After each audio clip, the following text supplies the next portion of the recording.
ഇവൻ ആരാണ് എന്താണ് ഏതാണെന്നൊന്നും അറിയാതെ ഇവനെ പുറത്തുവിടാൻ പറ്റില്ല. അതുകൊള്ളാം. പക്ഷെ ഇവന്റെ പേരിൽ നിലവിൽ കുറ്റമോ പരാതിയോ ഇല്ലാത്തതിനാൽ അകത്തിടാനും പറ്റില്ല. വേണ്ട, ഇവനെ പുറത്തുവിടണ്ട, അകത്തുവിടണ്ട. അവനാ വാതുക്ക നിന്നോട്ടെ. പാറാവുകാരനൊരു കൂട്ടാകുമല്ല. ഇവനെ തൽക്കാലം നിന്റെ കൂടെ വിടുന്നു.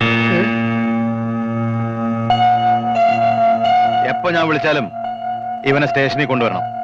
അപ്പോ ഇതിന്റെ ചെലവ്? ചെലവൊന്നും വേണ്ട, ഇതെന്റെ ഒരു ഔദാര്യമായി കൂട്ടിയാൽ മതി. Thank you.